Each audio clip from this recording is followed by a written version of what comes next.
¿Qué tal? ¿Cómo les va? Buenas tardes, buenas noches. Estamos apurados porque está hablando el presidente Javier Milei en una reunión de empresarios. Ya vamos a explicar dónde, en qué lugar y cómo se titula el foro donde está el presidente. Pero escuchémoslo a él, a ver qué dice. Anual de inflación.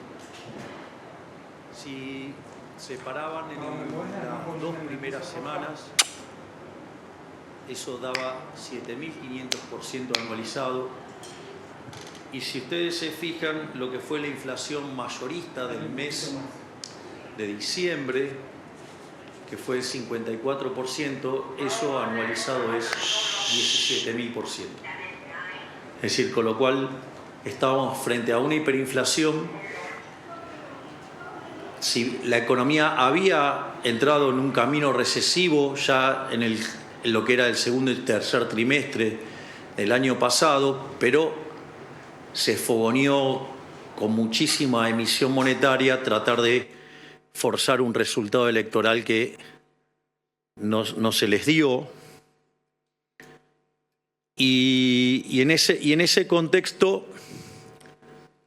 era fundamental evitar la hiperinflación, pero para evitar la hiperinflación era necesario generar un programa de estabilización bien duro, programa que nosotros lo teníamos y que recién lo pudimos anunciar en el tercer día, básicamente porque teníamos la cuestión de los nombramientos en el Banco Central.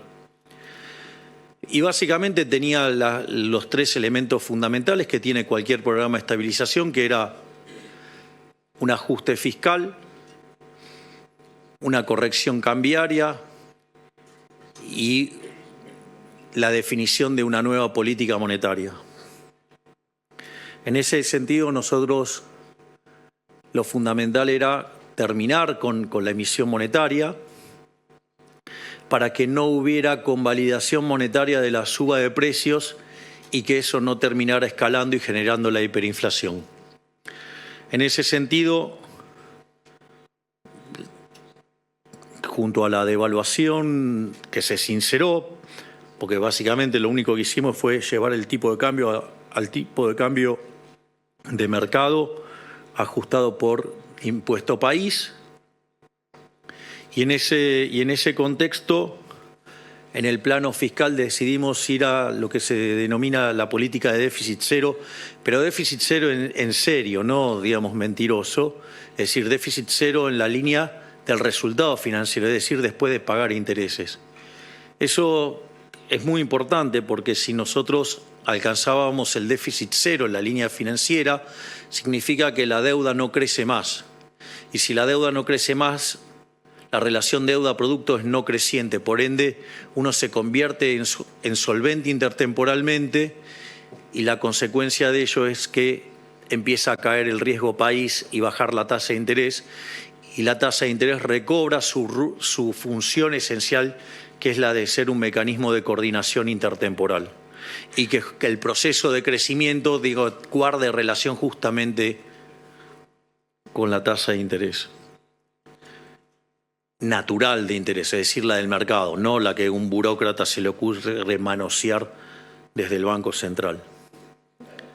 No, aclaro para que quede claro, digamos, eso de estar tocando. Miren, una vez con una persona, yo me acuerdo que le dije, vos sos peor que Moreno, porque Moreno controla los precios de hoy, o controlaba los precios de hoy. Vos querés controlar la tasa de interés, con lo cual querés controlar los precios de hoy y los del futuro. Es decir, ¿por qué? Porque la tasa de interés es el precio relativo de los bienes presentes sobre los bienes futuros. Entonces, es mucho más complicado. En ese sentido, nosotros además iniciamos un proceso de saneamiento del balance del Banco Central. Y la realidad es que nosotros creíamos que nuestro objetivo era alcanzar el déficit cero en el año 2024. Y la verdad es que estábamos perfectamente y absolutamente convencidos de llevar adelante un ajuste fiscal el cual obviamente tiene mucho de motosierra y tiene mucho de licuadora. Digamos, si lo queríamos hacer rápido, había que usar las dos cosas. Y hay mucho de licuadora, y hay mucho también, y mucho más en realidad, de motosierra, porque eliminamos la obra pública de cuajo, algo de lo cual estoy profundamente orgulloso, siendo que la obra pública es una gran fuente de corrupción, de robo, a la cual me imagino que toda la gente de bien debería oponerse.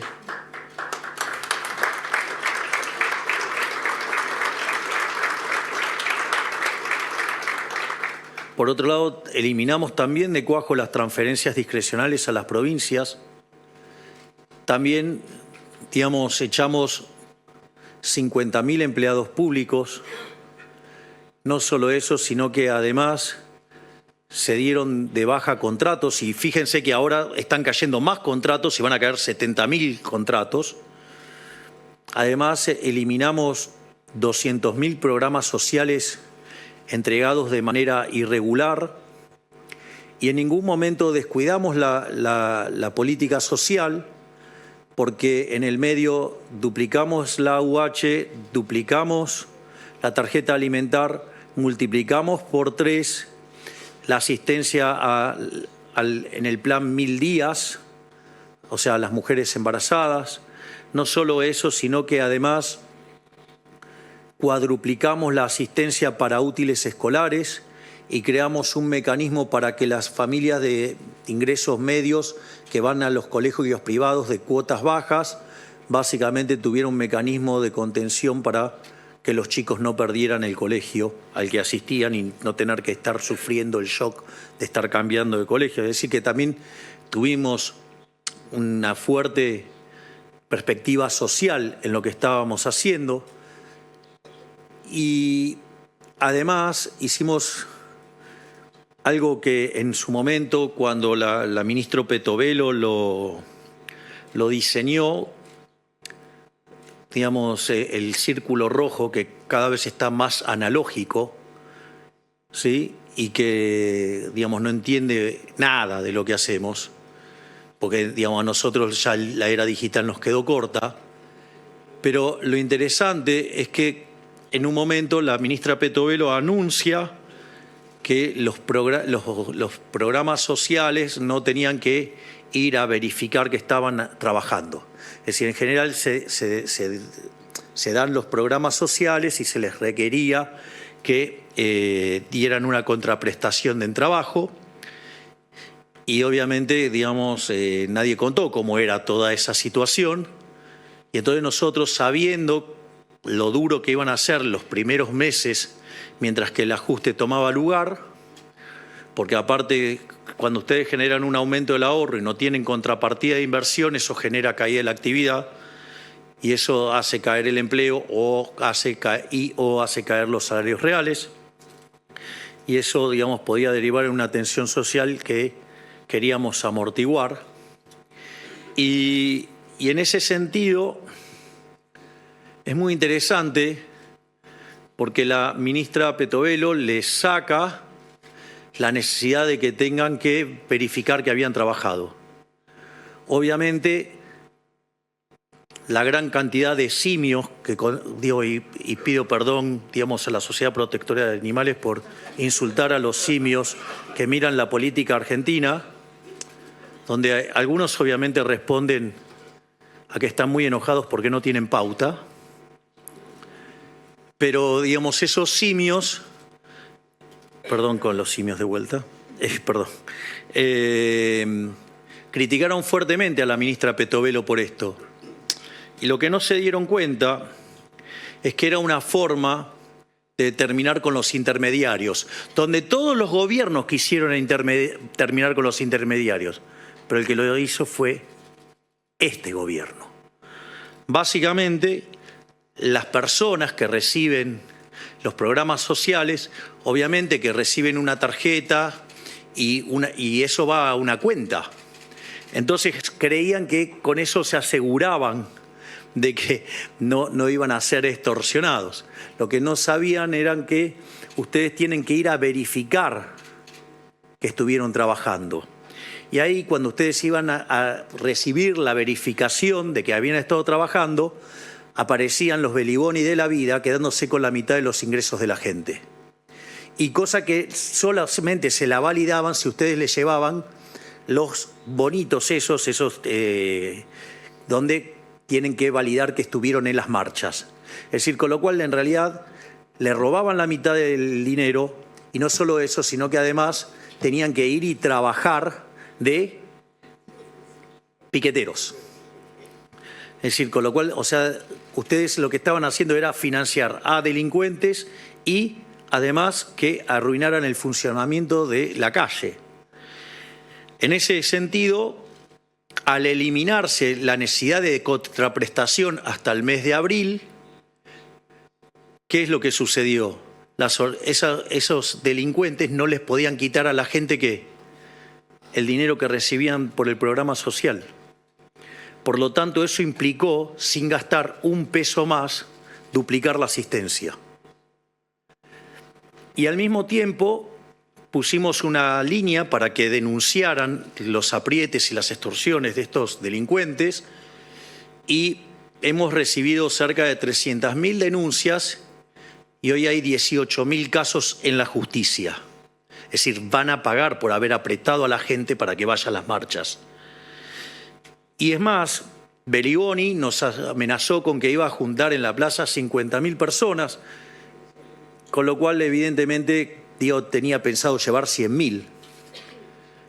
Nosotros desde la Nación aportamos 12.000 efectivos, no recuerdo cuál es el número que aportó la ciudad, pero fue tremendo porque había más efectivos policiales que gente, porque solamente fueron 3.000. Con lo cual fue un éxito rotundo que en ese momento se coordinó entre la ministro Bullrich, Petovelo y el ministro de Infraestructura, donde además en los medios de transporte público se presentaba, digamos, el que corta no cobra y las líneas para hacer las denuncias. Y ahí, digamos, empezamos también a ordenar la calle. Es decir, le quitamos poder de fuego porque ahora no pueden extorsionar a la gente para que vayan a hacer esto, y además, digamos, empezamos a cumplir el orden. Por lo tanto, una de las demandas que nosotros recibimos como gobierno, que era poner en orden la calle, lo estamos haciendo. ¿Sí? Porque además hoy, el que corta no cobra. Y además el que las hace las paga. Y eso está funcionando a la perfección. No solo eso, sino que si bien nosotros esperábamos alcanzar el equilibrio financiero a lo largo del año, el trabajo tan fuerte de cada uno de los ministros permitió que ese superávit financiero se alcanzara en el mes de enero. Y obviamente que el círculo rojo analógico empezó a predecir que entonces íbamos a tener déficit muy fuerte en febrero. Y para desgracia, digamos, a estos que viven apostando en contra de los que queremos cambiar, volvimos a tener superávit financiero en el mes de febrero. Concretamente, lo que estamos haciendo fue entonces obtener un resultado. La realidad es que si ustedes toman los 2 primeros meses, que es equivalente a medio punto del PBI de superávit primario, eso anualizado serían 6 puntos. Es decir, por lo tanto, digamos, hemos sobreajustado lo que necesitábamos, porque nosotros necesitábamos hacer solamente un ajuste de 5 puntos del PBI. Es muy gracioso porque hay muchos que hablan de que no es sustentable, que esto, que el otro, cuando decían que lo único que se podía hacer era que era imposible ajustar más que un punto del PBI. Bueno, nosotros ajustamos más de 5. Pero claro, digo, eso implica dosis de coraje que otros no tienen. Pero eso no es todo, porque también está la cuestión del ajuste que hicimos adentro del balance del Banco Central. El Banco Central generaba 10 puntos de déficit fiscal, de cuasi fiscal, y hoy ese número ya es 4. Es decir, con lo cual no existe registro histórico a nivel mundial de que un gobierno haya hecho un ajuste de 11 puntos del PBI en 3 meses. Y para desgracia del Club del Helicóptero y de todos los que desean que nos vaya mal, en especial a todos los que le cortamos los curros, digo, son bastante evidentes, o sea, a quienes se lo cortamos porque, digo, los van a ver quejarse. Hay un dicho que dice, donde hay un kirchnerista pataleando es porque se cortó un curro. Bueno, es así. Y no kirchneristas también. Si no, miren, digamos, algún que otro grupo económico importante. Se imaginarán de quién hablo. Al margen de eso, bueno, pero están muy enojados porque, bueno, llegó Elon Musk. Lo importante de esto es que frente al desastre inflacionario que teníamos, ya cuando nosotros asumimos el gobierno en 3 semanas, la inflación llevaba 30%, la minorista, y daba para esperar que el mes cerrara en términos de 45%. Y yo recuerdo que un fin de semana el periodista Gabriel Anhelo, digamos, gran periodista y mejor persona aún, me preguntó qué pasaba, digamos, con la inflación. Y yo le dije, la verdad, que si quedaba en 30 era un gran número porque significaba que entonces la 4ª semana los precios se habían detenido y habían dejado de crecer. Y nos encontramos con que fue 25, es decir, que hubo retracción de los precios que se habían fijado de la 3ª semana hacia la 2ª. Y después, en el mes de enero, la inflación fue del 20%. Y la inflación de febrero fue del 13%. Ahora, cuando ustedes limpian los efectos del arrastre estadístico, lo que tiene que ver con los aumentos de una vez para siempre, tipo lo que fue la recomposición de tarifas y las prepagas, eso equivale a 6 puntos, con lo cual la verdadera inflación del mes de febrero fue del 7%. Es decir, estamos metiendo a la tasa de inflación adentro de un dígito. Y es más, aun cuando dejaran todos estos elementos dentro del índice, pero se pudiera capturar de alguna manera el tema de las promociones, que en realidad hay un problema que no puede ser captado por el índice de precios, digo, porque es una fijación no lineal de precios y depende de lo que consume cada consumidor, entonces es imposible captar por el índice de precios el efecto del 2x1, el 3x2 y todas esas cosas. Entonces hay una suerte de estimación de cuánto eso pesa, pero no se puede documentar. Y eso implicaría que si ese efecto se tiene en cuenta, a pesar de los anteriores, también estaríamos adentro de un dígito. Es más, en la 3ª semana de marzo se frenó la suba de precios. Es decir, que estamos caminando por el lado correcto en materia de política antiinflacionaria. De hecho, algunas de las críticas que nos hacen, digo, la verdad que son bastante particulares, porque, por ejemplo, si ustedes miran la evolución de la tasa de inflación, la caída a la que está ocurriendo, la velocidad de la caída es más fuerte que la que se dio durante la convertibilidad. Cuando ustedes miran los efectos de la estabilización de la convertibilidad, hoy los precios caen mucho más rápido, o sea, la tasa de inflación cae mucho más rápido. Eso también tiene un sentido. Y lo que sucede es que cuando se hizo la convertibilidad, la cantidad de dinero era endógena. Es decir, cuando ustedes tenían aumento de la demanda de dinero, la forma de convalidarlo era ustedes traían los dólares, se los vendían al Banco Central y eso implicaba una expansión de la cantidad de dinero. Y eso permitía que el reacomodamiento de precios relativos se dieran con precios al alza. ¿Qué pasa? Como nosotros, fíjense que desde que asumimos prácticamente la base monetaria no ha variado. Y eso que compramos 11.500 millones de dólares en el mercado. No solo eso, sino que además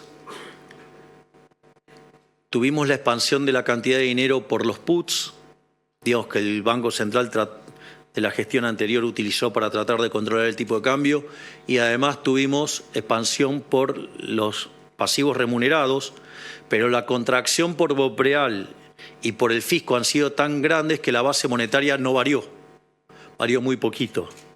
Entonces seguimos teniendo la misma base monetaria de 10 billones, pero ahora del lado del activo tenemos 11.500 millones de dólares de reservas más. Por lo tanto, digamos, estamos llevando adelante un proceso muy fuerte de saneamiento del balance del Banco Central y que pronto vamos a estar con reservas netas nulas, cuando el gobierno anterior nos dejó 11.500 millones de dólares negativos. No solo, digamos, estamos logrando eso, sino que además, entonces, cuando se recompone la demanda de dinero, como la cantidad nominal de dinero está fija, eso implica que para recomponer las tenencias monetarias ustedes tienen que salir de bienes. Por lo tanto, la desaceleración del crecimiento de los precios es mucho más violento que en el esquema convertible, porque en el esquema convertible la cantidad de dinero se expandía acorde a la demanda de dinero y no generaba conflicto con el mercado de bienes. Y esto es lo que hace que la tasa de inflación caiga mucho más rápido. Me resulta además también muy graciosos aquellos que piden cambiar el ritmo de la tasa de devaluación, lo cual es ridículo. Porque hoy, digamos, el tipo de cambio libre no muestra brecha, porque si yo tomo el tipo de cambio del Banco Central de referencia y lo multiplico por 1.175, que es el impuesto país, yo estaría en torno a los 1.060, con lo cual, digamos, no tengo brecha, tengo brecha negativa. Es decir, por lo tanto, digo, si el mercado no lo pone en otro lugar, ¿por qué yo lo voy a modificar arbitrariamente? ¿En función de qué? De una cuenta hecha por economistas brutos. Digo, porque hacen la cuenta esa del tipo de cambio real. Y la pregunta es, ¿o acaso nunca vieron que durante los periodos de crisis el tipo de cambio real es muy alto y en los periodos de bonanzas es muy bajo? ¿O acaso no vieron la tendencia? ¿O acaso las condiciones de oferta y demanda de todos los bienes de la economía argentina y de todo el mundo no han cambiado? Es decir, ¿cómo pueden pretender ser tan arrogantes de determinar cuál es el precio de algo? Si aparte además hacen el promedio de qué cosa. Si con el desvío estándar que tienen, eso promedio es una burrada hacer eso. Tengo un artículo sobre eso que dice tipo de cambio real cuando los economistas son parte del problema.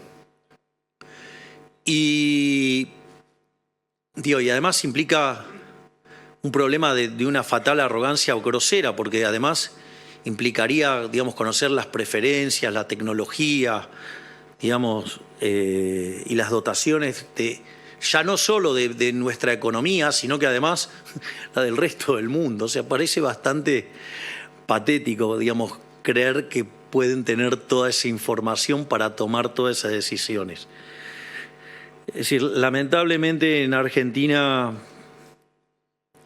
la educación pública, porque toda es pública, puede ser de gestión privada o de gestión estatal, ha hecho muchísimo daño lavando el cerebro de la gente y llevando a la lectura de autores que verdaderamente han sido verdaderamente nefastos para la historia de la humanidad, y en especial para Argentina.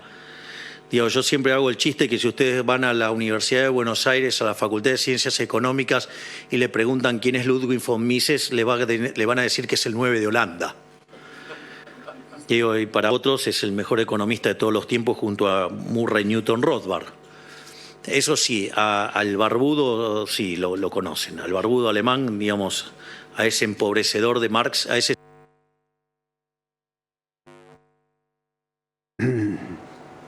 Bien, se nos interrumpió el discurso del presidente Milei. ¿Lo está dando, Javi? Lo está dando en el Four Seasons, ahí en el Foro de las Américas, que se da en el coqueto hotel de la Ciudad de Buenos Aires. Bueno, con mucha contundencia. No lo nombró Marx y se cayó la transmisión. Bien, seguimos. Equivocado, van a perder igual. Entonces estaban todos equivocados salvo él, pero como se pusieron todos en contra de él, perdió plata y así quebró. Le tuvo que ir a pedir la escupidera al padre, que era amigo de Marshall. Tomó un curso de 6 meses y ahí lo incorporaron a Cambridge. Y cuando dice que era un gran inversor, era todo mentira, porque en realidad, como era una persona con mucha influencia en la política inglesa, entonces estaba de los dos lados del mostrador. Entonces, durante la guerra y demás, entonces él y la Gran Depresión, o sea, estaba tanto en Inglaterra como en Estados Unidos. Y el señor Keynes, la fortuna que hizo, la hizo a la luz de hacer algo que hoy, por lo cual hoy iría preso, que es el inside trading. Es decir, tomaba información del gobierno americano que iba a utilizar sobre determinadas cosas y con eso tradeaba. De hecho, digamos, de vuelta, es como la película Wall Street. Digamos, o sea, Gordon Gekko era un bebé de pecho al lado de Keynes. Es decir, así que tampoco es otro mito de que era un gran inversor. O sea, el tipo jugaba con información calificada. O sea, a nadie se le ocurría, a él sí. Por eso después vinieron todas las regulaciones que hay en Wall Street al respecto.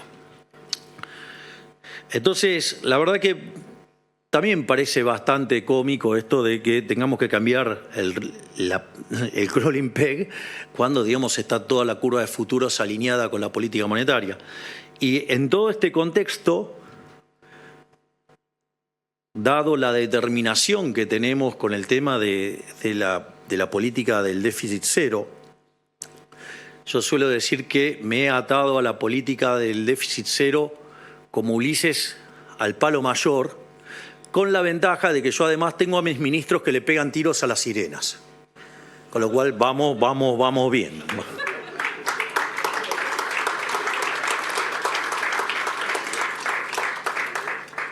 Entonces, de recibir una economía que tenía un riesgo país de 2.900 puntos, hoy está ya llegando a 1.400. Los analistas ya lo están viendo que vamos camino a 1.000. Eso no es menor porque nos abre las posibilidades de ingresar al mercado de capitales. Nos han elevado la calificación crediticia. Los bonos que costaban $18 ahora cuestan $54. Y los activos argentinos se han revalorizado muy fuertemente. Y cuando hoy ven el dato del PBI, es cierto que en el primer trimestre cayó cerca de 4,5, pero también es cierto que los analistas esperaban que cayera 6. Es decir, estamos haciendo un ajuste mucho más fuerte que el que preveían los analistas y estamos cayendo menos. Y eso también alienta la idea de una salida en B corta. Apareció un dato muy interesante de la consultora Orlando Ferreres, y es que el desestacionalizado de febrero dio positivo, o sea, un poquito, con lo cual nosotros no nos ilusionamos con ese número, pero por lo menos pareciera que vamos a estar encontrando en algún momento cercano en el tiempo ya el piso. Y muchos analistas ya están hablando de una recuperación en B corta, lo cual es entendible si uno mira el ritmo que está cayendo el riesgo país. Al mismo tiempo, estamos trabajando en lo que tiene que ver con la salida del cepo y en cuanto logremos terminar de sanear el balance del Banco Central, cuando podamos deshacernos de todos los pasivos remunerados y que se termine esta cosa nefasta de estar remunerando pasivos, eso lo que va a implicar es que se va a frenar la emisión de dinero por pasivos remunerados. Al mismo tiempo, otra cosa que vamos a hacer y que estamos trabajando es en una reforma del sistema financiero para ir a un sistema integrado con el mercado de capitales y construir una banca que sea anticorridas. La verdad es que hoy no sería un problema eso, porque básicamente el crédito al sector privado no financiero son 4 puntos del PBI, es decir, no tenemos sistema financiero, no hay sistema financiero. Por lo tanto, es interesante que empecemos a construir un sistema financiero que no necesite un prestamista de última instancia. Entonces, si esa reforma incluye integrar, digamos, el formato de los bancos con un formato del mercado de capitales, para que podamos ir a un sistema de banca libre, y eso nos va a permitir que cuando tengamos esa reforma podamos abrir el sistema financiero, que podamos levantar el cepo, y en ese contexto además mandar la ley de no emisión monetaria, donde básicamente nosotros consideramos que el señoriaje es un delito, que es un robo, que es una falsificación, que es una estafa. Emitir dinero es una estafa. Y en ese sentido, si llegara a haber emisión de dinero, irían presos el presidente del Banco Central, el directorio, el presidente de la Nación, el ministro de Economía y diputados y senadores que hayan aprobado presupuestos con déficit fiscal. Obviamente ustedes me van a decir, sí, pero esto es Argentina y seguramente que después va a venir otro delincuente y va a cambiar las cosas y va a tirar esa ley, pero nosotros además le vamos a dar una categoría como, digamos, de imprescriptible, como si fuera un delito de lesa humanidad. Por lo tanto, sí puede venir un delincuente, cambiar estas condiciones y volver a las andadas de emitir dinero. Pero puede ser que después venga otro que diga, vos sos un delincuente, hiciste eso y los meta preso. Con lo cual nosotros vamos a ir a una solución de esas características para que se termine en Argentina esta estafa que es la emisión monetaria. Y obviamente que conforme podamos seguir avanzando en este sistema de banca libre, ¿sí?, de sistemas de mercado de capitales profundos que vayan hacia un sistema completo y hayamos frenado la emisión por redescuentos, la emisión por pasivos remunerados, la emisión para financiar el fisco, directamente tenemos tipo de cambio libre con la cantidad de dinero fija y si es necesario que ingrese más dinero al sistema, lo va a ingresar los propios agentes. Por ejemplo, abren el colchón y van y, digamos, empiezan a hacer transacciones. Es decir, con lo cual la monetización de la economía la van a ir dando los propios individuos con las monedas que quieran transar. Aparte, competencia de monedas, o sea, tiene una consecuencia muy interesante. Y es que, por ejemplo, si ustedes están en el sector de petróleo, como Alejandro, puede hacer transacciones con sus pares del petróleo en WTI. O si están en el negocio del gas, pueden hacer transacciones con otros en BTU. Si están en el sector del campo, pueden hacer transacciones con otros con la soja en Chicago. Y así sucesivamente, cada uno va a tener su propia moneda. Esto es equivalente a tener una canasta de monedas donde los ponderadores los determina endógenamente la gente.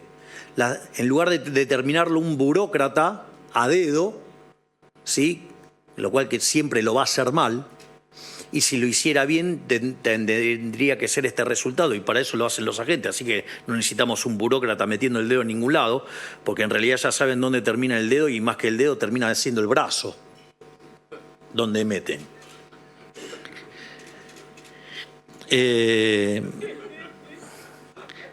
Digo, si tuvieran un negocio de vaselina estarían más felices festejando.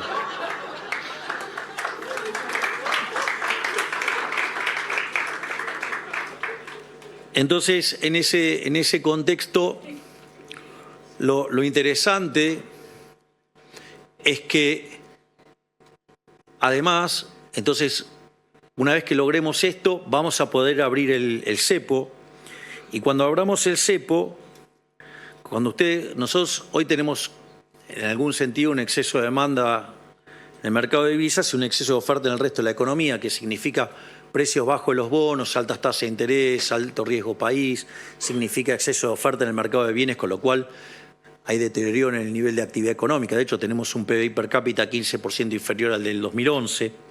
Tenemos la misma cantidad de puestos de trabajo en el sector privado que en el 2011.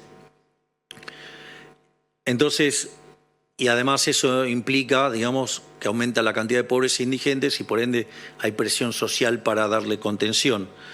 Naturalmente, el momento en que uno cierra ese exceso de demanda en el mercado de divisas, se van a cerrar todos los otros excesos de oferta, lo cual va a implicar que el precio de los bonos va a subir, que la tasa de interés va a bajar, sí, que se va a cerrar el desequilibrio en el mercado de bienes con expansión económica, con mejoras en los salarios reales, con mejoras en el empleo, con caída de pobres e indigentes. Y ahí, digamos, la economía va a empezar a rebotar. Y a pesar de que las instituciones inmundas que tenemos, como la economía está muy descapitalizada como consecuencia de más de 20 años de populismo, es decir, aún así podemos crecer y generar crecimiento económico genuino y sin inflación. Y todo esto lo podemos hacer a pesar de la política. Es decir, a pesar de todos los palos en la rueda, a pesar de todas las porquerías que nos hacen, pero ¿saben qué? Hay algo que es maravilloso. Algo que tampoco, digamos, el círculo rojo analógico no lo ve. Miren, todos los DNUs que se mandaron en Argentina, todos fueron destinados a generar regulaciones, o sea, quitar libertad de mercado, hacer mercados más concentrados, regalarle negocios a los amigotes, ¿sí? Curros enormes, y sobre todo cercenamiento de las libertades individuales.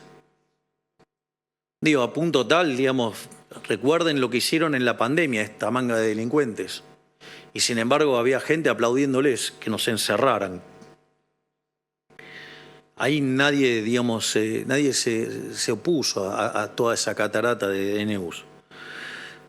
Nuestro DNU es el primer DNU en la historia que devuelve libertades individuales, hace que los mercados sean más competitivos. Fíjense lo maravilloso en el tema de alquileres, ¿no? Digamos, o sea, no se podía conseguir una propiedad, nada. Se duplicó la cantidad de viviendas en alquileres. Los precios en términos reales cayeron de los alquileres. Se expandió fuertemente ahora el mercado inmobiliario durante el mes de febrero. Es decir, mire las cosas interesantes que logra el DNU, que aún sigue vigente, pero que, digamos, tuvo un traspié en la Cámara de Senadores, que, dicho sea de paso, no es tan malo, porque si nosotros solo tenemos 7 senadores y tuvimos 25 votos, tan mal no nos fue. Hay una mejora, es decir, hay gente que está apostando al cambio, pero obviamente, como esto también toca curros de la política, evidentemente, como los políticos no quieren ceder sus curros, no quieren ceder sus privilegios, no quieren ceder nada, entonces prefieren hundir en la miseria a los argentinos con tal de mantener sus privilegios de casta. Por eso voltearon el DNU. Y esto es muy interesante, porque si yo le hubiera dicho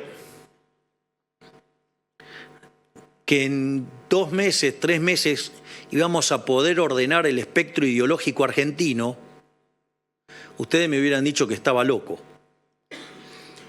Y después de lo que pasó con la ley de bases y lo que pasó con el DNU, es maravilloso en términos de principio de revelación. Dejaron todos los dedos sucios. Están por un lado los orcos, que son orcos, no pueden esperar otra cosa, digamos, que comportamiento de orcos, porque son orcos. está la gente que verdaderamente quiere el cambio y están los farsantes delincuentes que dicen que quieren el cambio, pero en realidad se disfrazaron de querer el cambio, pero son tan delincuentes como los orcos, pero les da vergüenza estar con los orcos. Entonces, digamos, se esconden dentro de las formas y todas esas cuestiones, pero en el fondo son la misma porquería que los orcos. Y eso fue muy interesante porque quedó en evidencia. Tanto la votación en diputados, en los artículos en particular, como en el Senado el otro día, los dejó en evidencia. Hoy ustedes tienen que con el voto quedaron claros quiénes son los que están en contra del progreso, quiénes son los delincuentes, quiénes son los que están a favor del curro y del robo y que están en contra de devolverle la libertad a la gente, que están en contra de que haya mercados competitivos y que están en contra de dejar los curros para que para que devuelva la guita a la gente. Es decir, entonces es maravilloso porque en 3 meses terminamos sacándole la careta a estos delincuentes. Y eso también es muy interesante porque no les va a ser gratis en la elección de medio término. Los van a pagar con los votos, esos delincuentes se van a quedar afuera. Y eso nos va a permitir que en las elecciones de medio término hagamos una elección muchísimo mejor que la que hicimos el último año. Y eso es interesante, porque ahí vamos a tener otra composición del Congreso y todas las reformas que no hayamos podido meter ahora, las vamos a meter en ese momento, a partir del 11 de diciembre del 25, y además le vamos a meter las 3.000 reformas que están pendientes y que no podemos sacar por este conjunto de delincuentes, que son la máquina de impedir, que quieren que continúe el statu quo, donde ustedes pagan la cuenta y ellos se benefician. Por lo tanto, digamos, soy muy optimista respecto al futuro, porque estamos logrando un montón de cosas a pesar de la política. Y eso además la gente lo está viendo. Esto es muy interesante porque a pesar de que estamos frente al ajuste más grande de la historia de la humanidad, el 70% de los argentinos reconociendo que están peor, hay datos muy importantes. El primer dato importante es que cuando nosotros asumimos, solo el 20% de los argentinos creían que de un año hacia adelante iban a estar mejor. Pero en enero ese número trepó a 30. En febrero trepó a 42. Y hoy el número es 50%. Es decir, pese a que estamos peor en el presente, el 50% de los argentinos están convencidos que de acá para adelante vamos a estar mejor. No solo eso, el 70% de los argentinos están convencidos que vamos a lograr derrotar la inflación, donde 50 puntos de ellos creen que lo vamos a hacer en el primer año y 20 creen que lo vamos a hacer en el segundo año. Y cuando ustedes además miran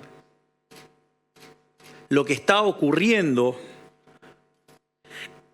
en términos de una palabra que represente el sentimiento de los argentinos, la palabra que aparece con mayor fuerza y domina fundamentalmente es esperanza. Es decir, la gente tiene esperanza, la gente está viendo que vamos a salir. Es decir, hay luz al final del camino y la gente la está viendo a pesar de que hoy la está pasando mal. Se dio cuenta que el populismo no lleva a ningún lado. Se dio cuenta que la solución es abrazando las ideas de la libertad. Y eso no es menor.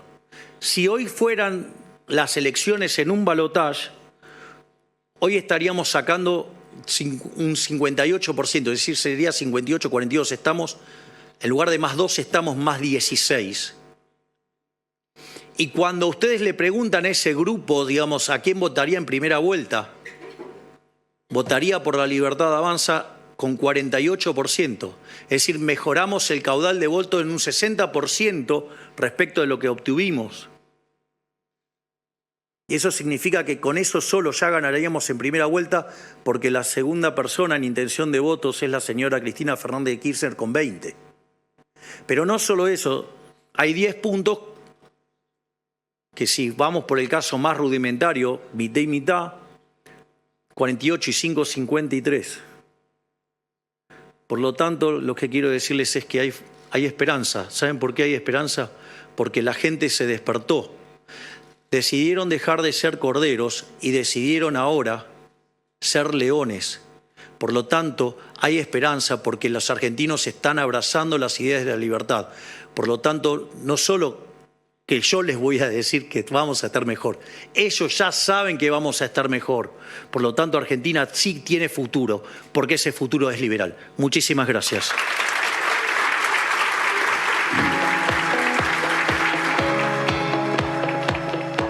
Bien, bueno, terminó la disertación del presidente de la República que se realizó en el Four Seasons con motivo de la cumbre esta de las Américas, de Latinoamérica, para esta cuestión del foro económico. Estuvieron empresarios. Estuvieron muchos empresarios. Que lo acompañaron en algún caso con aplausos y en otros con una carcajada, como festejando, y en algún caso intercambiando con el presidente con alguna acotación. Y cierta complicidad, incluso los discursos a lo largo del día fueron todos más bien amables con la figura del presidente. ¿Y quiénes charlaron durante el día? Por ejemplo, habló Alejandro Bulgeroni, creo que otro que estuvo también programados para hablar era José Luis Manzano, no sé si terminó hablando o no, pero hablaron empresarios muy importantes de Argentina, casi todos. En un momento no habló el enviado del Fondo Monetario Internacional, que fue el que abrió este foro, que fue el primero que tuvo esta cuestión del ajuste, mayor calidad de ajuste, no tanto cantidad de ajuste, como que atendieran algunas cuestiones que observaba el fondo que estaban siendo desatendidas por la motosierra de Milei. Bien, el presidente utilizó un discurso cuyo recorrido no nos sorprendió, es casi el mismo de la campaña, con los hechos que se van produciendo a partir de su presidencia. Utilizó sus calidades de showman, él dice que hay que poner un poquito de show en esta historia, mantuvo su lenguaje casi habitual, ¿sí? Señalando a cada parte de esta historia, fundamentalmente la que tiene que ver con el mundo económico y el mundo político, con palabras que ya están acostumbradas, o por lo menos nuestros oídos están acostumbrados, haciendo alguna señalización que sorprendió, aquella de la vaselina, bueno, que seguramente tendrá, por supuesto, sus consecuencias, sus comentarios a partir de este momento. Desde la estética, Milei cada día se parece más a Menem. Recuerdo que cuando fue a ver al Papa, el Papa le dijo, qué joven estás, te cortaste el pelo, le dijo el Papa. Y Milei dijo, bueno, un gesto para usted, pero ahora se lo ha dejado de tal manera, aquellos que no lo conocieron a Menem, tienen que saber que tenía abundantes patillas, cada vez son más abundantes las patillas en Milei, y una cabellera también muy abundante, ¿sí? Del presidente de la República.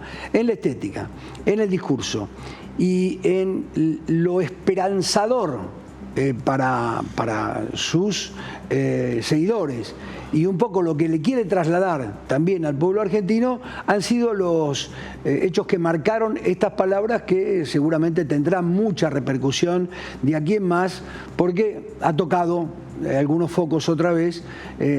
Yo le decía mientras el discurso avanzaba del presidente a Javier, rompe puentes sin problema el presidente. Totalmente. Sí, porque yo digo, Franco se estuvo toda la mañana y gran parte de la tarde con los gobernadores en Salta, tratando de encontrar puntos de acuerdo con la ley ómnibus. Y el presidente, por la tarde, casi llegando la noche, califica de una manera determinada a la política, que le podría caber a algunos de aquellos gobernadores que están allí tratando de encontrar algún punto de encuentro. Pero Milei está muy convencido de su programa, de sus ideas, de sus formas y de su manera de decir, que da la sensación, le trae adeptos. Vos me trajiste un número hoy. Sí, claro. El índice, se conoció el índice de la Universidad de Torcuato Di Itela, el índice de confianza en el gobierno que aumentó en este último mes un 12%. Un 12%. Un 12% aumentó este mes el índice de confianza en el gobierno, que es un poco lo que decía al final del discurso Javier Milei, que la gente cree que va a estar mejor a pesar de hoy estar mal. Bien, en un momento ya vamos a estar con el doctor José Manuel Besteiro, que es abogado y previsionalista. Vamos a hablar de un tema que le interesa a usted, que tiene que ver con las jubilaciones. ¿Por qué?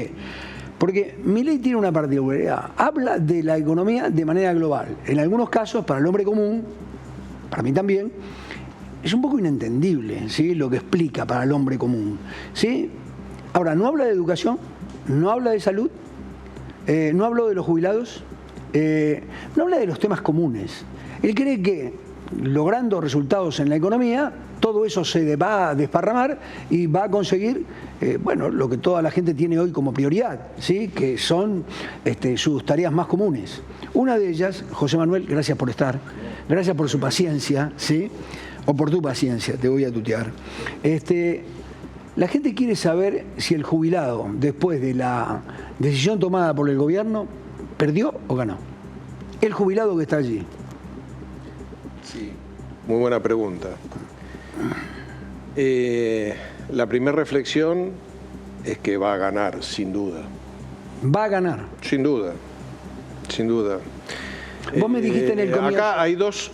Sí. Me dijiste en el comienzo, ¿puedo hacer una síntesis de lo que pasó? Porque llegamos a esto porque hay una causal. Y yo te dije, hacé una sinopsis breve porque la gente lo que quiere saber es si lo que le están pagando está acorde, es lo que corresponde, una cosa por el estilo.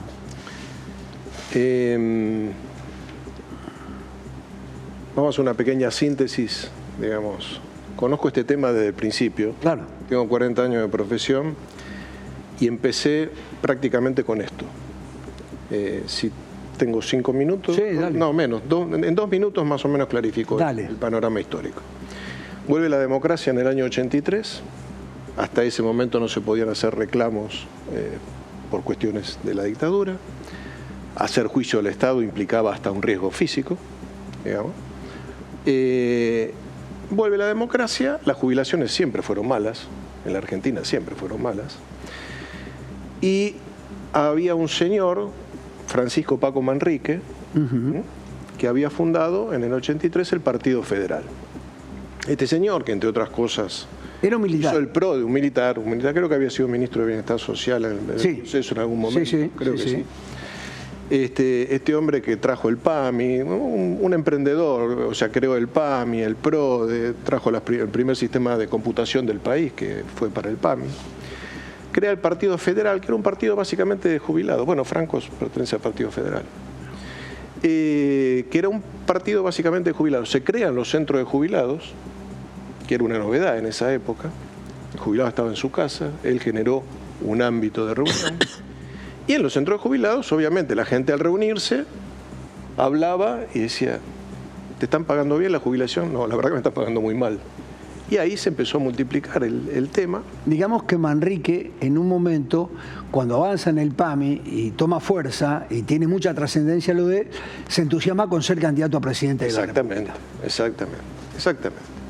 Bueno, año 1985 hay un plan de estabilización, que era el Plan Austral. Ese plan austral, el ministro de Economía Zurruil, estaba basado en el congelamiento de salarios y jubilaciones para bajar la inflación. La inflación bajó, pero no a los niveles que se pretendía, con lo cual las jubilaciones y los salarios quedaron muy atrasados, ¿sí? Entonces, Manrique, a través de su centro de jubilados, empieza con reclamos masivos, que en ese momento eran reclamos informales. Señor director del ANSES, no se llamaba ANSES en ese momento, eran las cajas de previsión, me están liquidando mal la jubilación, por favor, reajústenmela, o vean si me la pueden reajustar. Así empezó esto.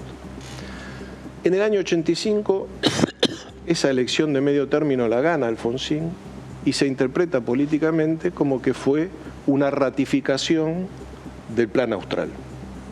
Con lo cual, Manrique nos llama a los distintos abogados, que yo en ese momento recién empezaba, a los distintos abogados que lo asesorábamos, y dice, ¿qué hacemos? Mire, le dijimos, la única situación que se puede corregir por esto es vía la justicia. Esto hay que transformarlo en reclamos individuales, porque acá en la Argentina no hay ley de clase, como en Estados Unidos, digamos, de clase, bueno, class action. Entonces, es decir, en nuestro país, en nuestro sistema, la declaración de inconstitucionalidad es frente a un caso concreto y si uno demuestra el perjuicio concreto. Así empezó. Desde ahí para acá pasaron los gobiernos, la Corte tuvo distintas composiciones en estos 40 años, todas las Cortes con sus distintas composiciones fallaron inexorablemente a favor de los jubilados. El primero fue el caso Rolón Zapa, un docente en el año 86, el más conocido, el más marketinero fue el Badaro, del año 2006, 2007, Y así cada corte va fijando su criterio. Pero ese criterio siempre se basa en 3 premisas. La proporcionalidad del haber, primero, el carácter de sustitución, la proporcionalidad y el premio al esfuerzo tributario, al esfuerzo contributivo. Ahora, hasta ahí entiendo bien el historial. Sí. ¿Por qué me decís que ganó el jubilado? ¿Ahora? Sí. Porque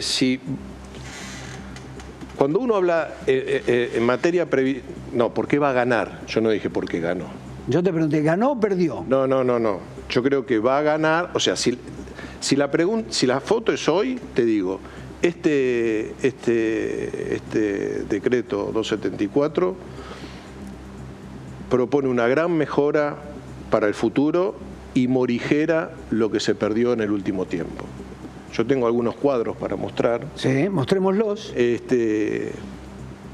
Hoy Ahora, Milei mostró un cuadro que era que la jubilación con Alberto Fernández era de $140 y él, por esta cuestión cambiaria de la devaluación y el empleo, que hoy un jubilado ganaba algo así como $240. Sí, pero en términos de dólares. Está bien, exacto, está bien, pero yo lo miraría en términos de poder adquisitivo también. Claro. Mirá, acá tomamos desde el año 2018 para acá.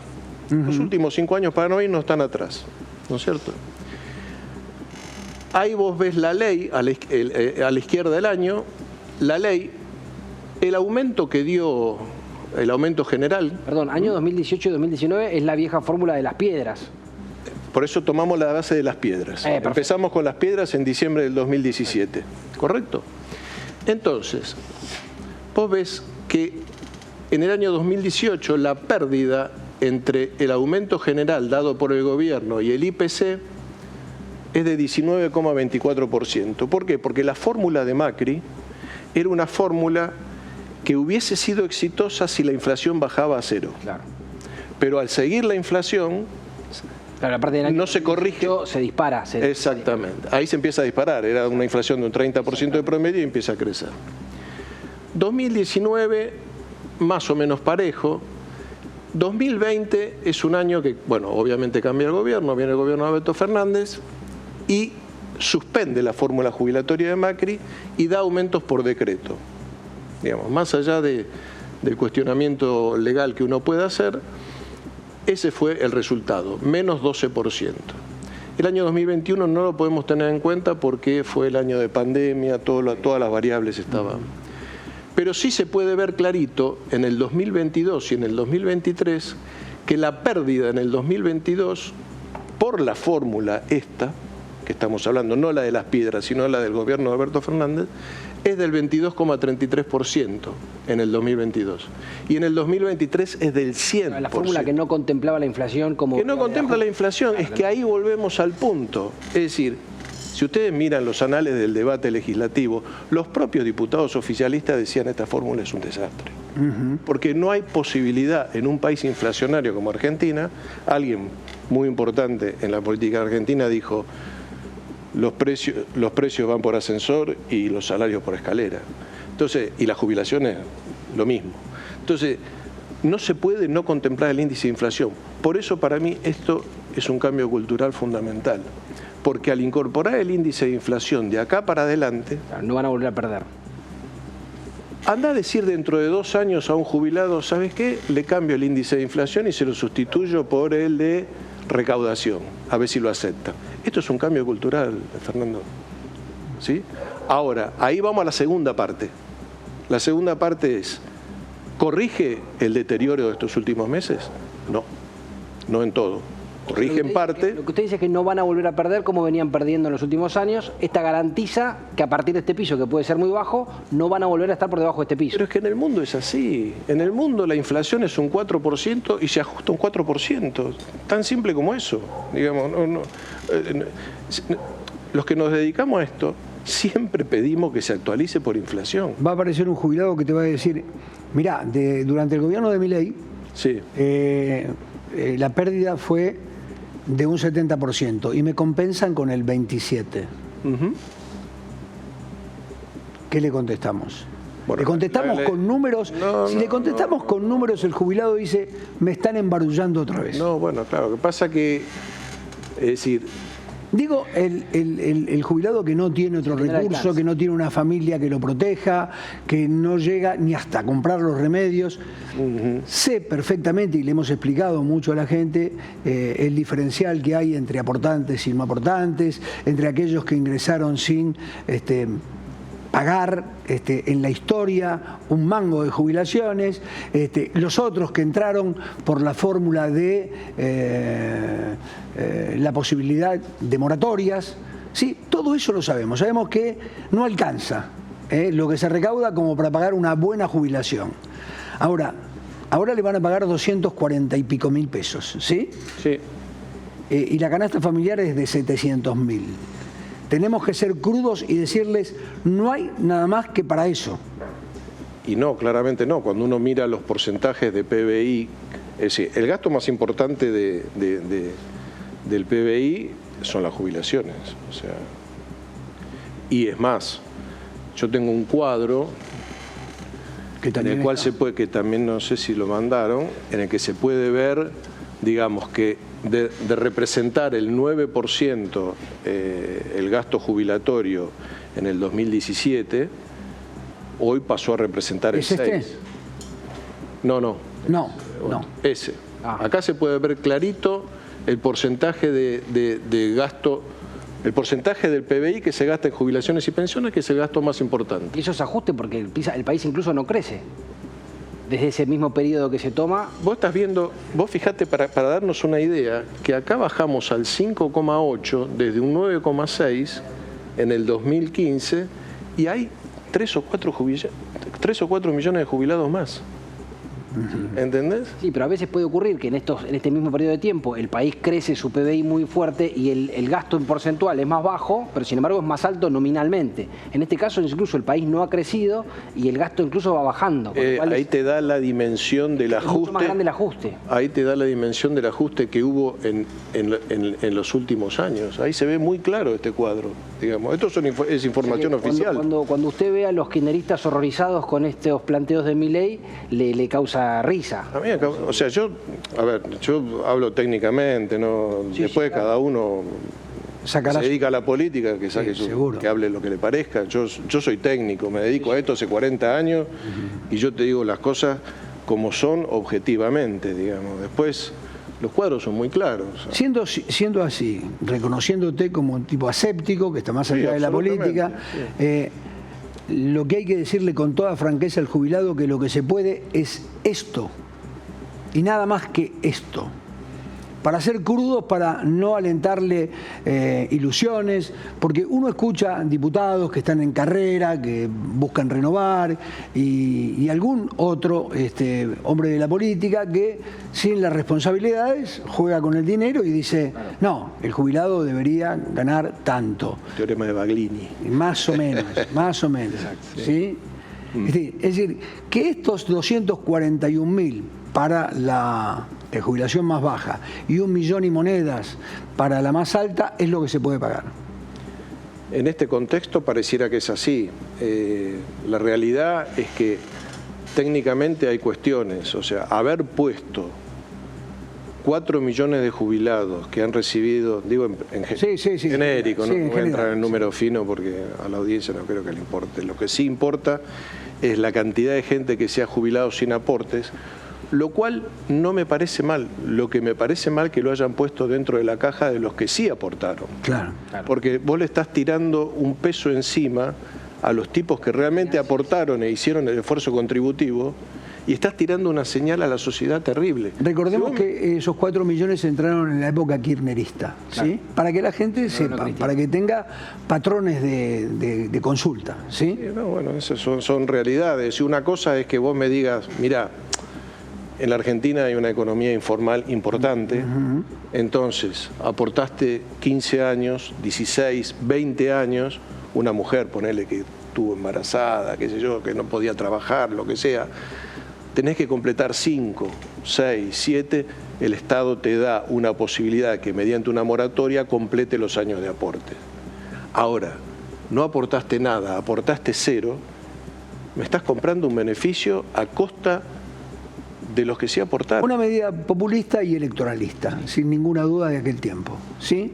Y hablando de justicia, de esta cuestión Milei o de privilegios, Milei anunció, incluso cuando abrió las sesiones, esta cuestión de que iba a derogar o quitar las jubilaciones de privilegio. ¿Eso es viable legalmente? ¿Eso tiene un impacto en la masa de los jubilados? ¿Eso podría mejorar en términos generales las jubilaciones de la gente? ¿O ni siquiera se puede hacer? Hay derechos adquiridos y eso podrá cambiar, modificar una ley de acá para adelante, pero de acá para atrás no. Pero digo, ahora, ¿me permitís? Pero es significativo, me quiero quedar colgado de la pregunta de Javier. Vamos a suponer que como son derechos adquiridos, lo pasado pisado. De aquí en adelante, ¿tiene significación la jubilación de privilegio o las jubilaciones de privilegio en el monto total? En el número grande no. No, en el la verdad número que grande no. Bien. La verdad que, entonces, o sea, provoca desajustes, si lo querés, éticos. Claro, malestar. Pero no económico ni financiero. Querías apuntar. No, te quería apuntar para que quede claro, digamos, lo que yo decía de la importancia del ajuste por inflación, que es lo que venimos pregonando desde siempre. Si pensemos que de acá en adelante la gente se va a seguir jubilando. Claro. Por lo tanto, el que se jubile de acá hacia el futuro no va a tener el problema de la licuación. No le pasó la motosierra. ¿Sí? Sí. ¿Por qué?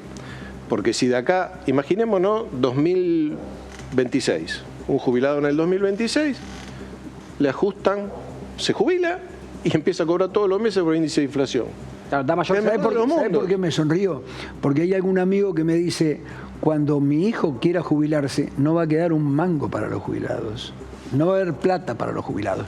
Por supuesto que no calculaba esta transformación que está produciendo Milei, ¿sí? Veremos en qué termina. Cuando mi amigo dice eso, ¿está errado? ¿Es un negacionista? ¿Es un pesimista?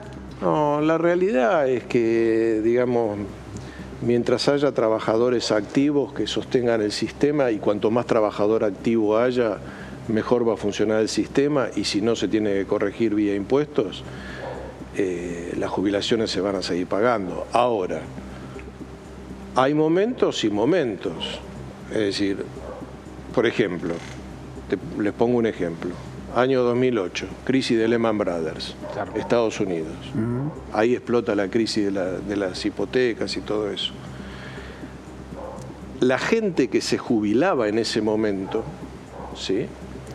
O sea que en Estados Unidos saben que el sistema es, vas aportando una cuenta individual, cuando llega el momento de la edad, el retiro, lo transformás, ese capital que juntaste, y te dan una renta vitalicia. Obviamente, si se cayó la bolsa y se cayó el mercado en ese momento, como pasó en Estados Unidos, y se cae en proporciones bíblicas, vos de tener una expectativa de cobro de una jubilación de $2.000 o $3.000 o $4.000 por mes, pasás a tener 1.000. Claro. ¿Por qué? Porque tuviste la mala suerte que si te hubiese jubilado, el sistema se derrumbó. Claro. Estos riesgos existen.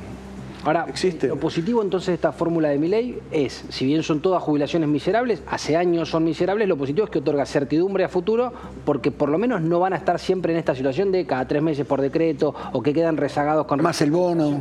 Más el bono. O sea, van a tener una certidumbre de decir, es una miseria, pero va a ser siempre la misma miseria, por lo menos. Exactamente,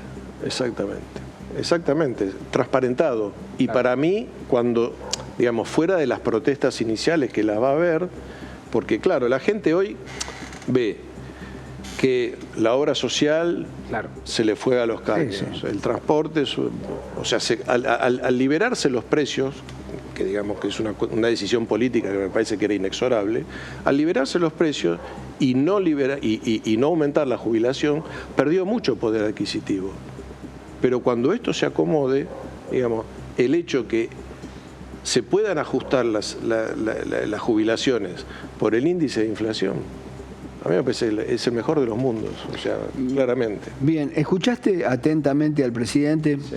Quiero contarles que está desde las 6 de la tarde con nosotros y tuvo la paciencia de escucharlo al presidente.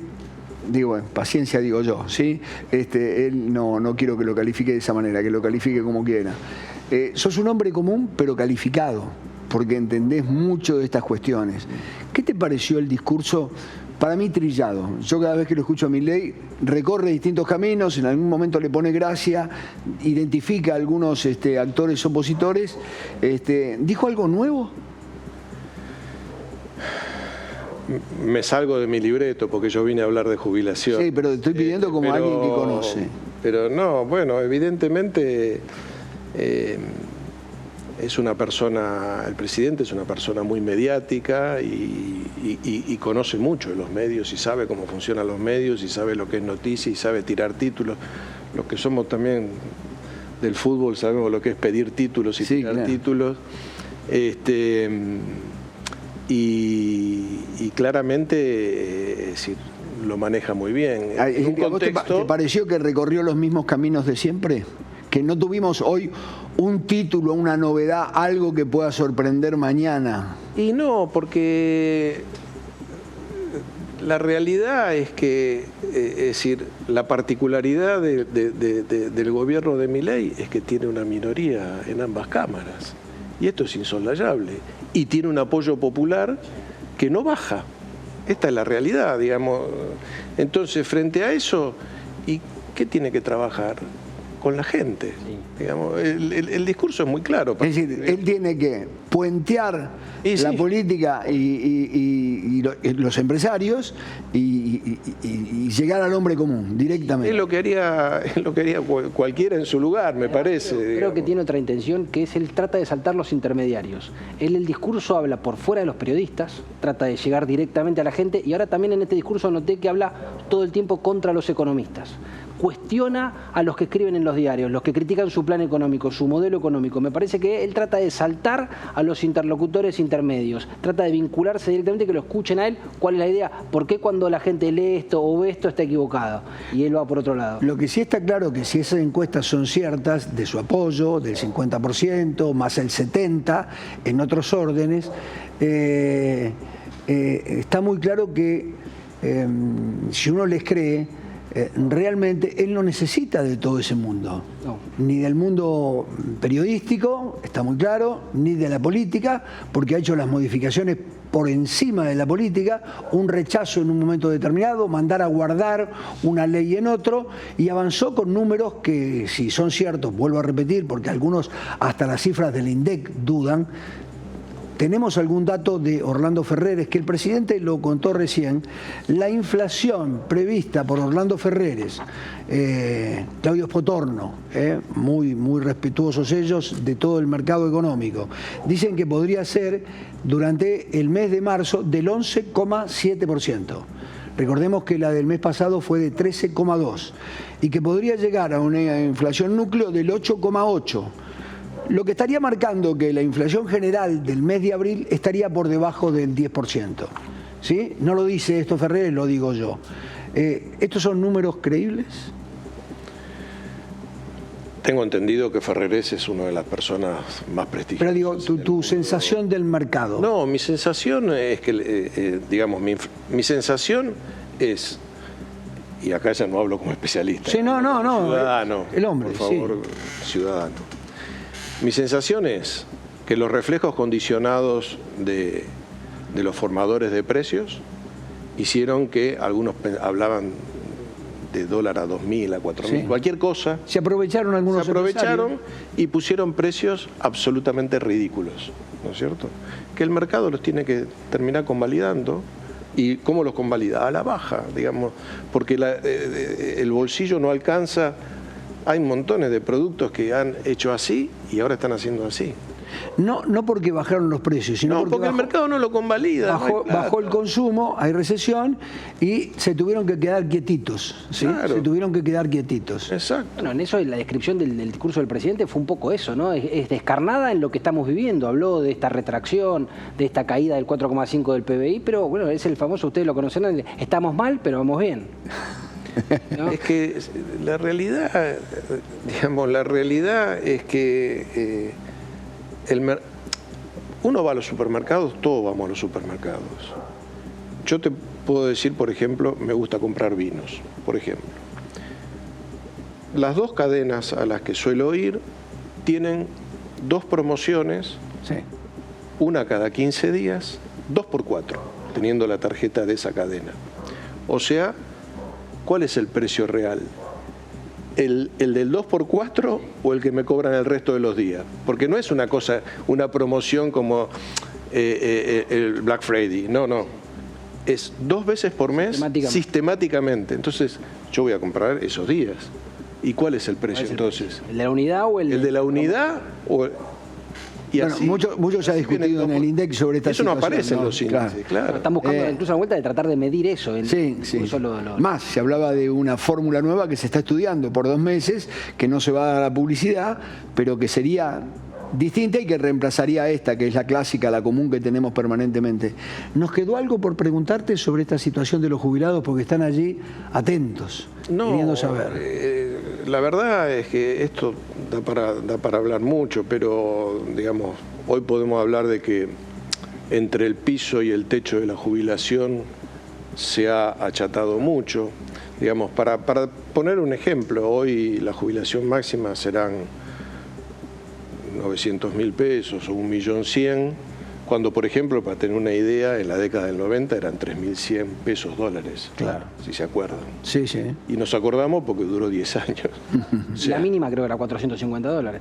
Sí, creo que era 250, depende de los momentos, pero digamos, eso también va dando la pauta, digamos, de lo que es moneda fuerte, lo que es moneda depreciada. Bueno, eso más o menos. José Manuel, te agradecemos. Placer. Gracias por esperarnos, porque por favor. Teníamos comprometido un horario contigo y apareció el presidente Milei, que yo creí que ya había hablado durante la tarde, pero no era así. Justo empezó con nuestro programa y fue muy interesante escucharlo, aunque realmente no se apartó de un discurso que él es común, ¿sí? Que él es clásico, quizá con alguna nota de ironía más y con un ambiente satisfecho con él, que hasta jaraneó con él en algún momento cuando habló de la vaselina y que, bueno, todos esos gestos que hizo, y lo aplaudió. No son ovaciones, pero aplausos ante cosas que le caían bien a un mundo empresario al que le habla en este momento Milei, y las cosas en ese punto le van bastante bien. Así que muchísimas gracias, que sigas muy bien. Bien, tuit de Milei, el primero, porque no queremos perder, porque lo dejamos siempre para el final, y en el final realmente después no tenemos chance.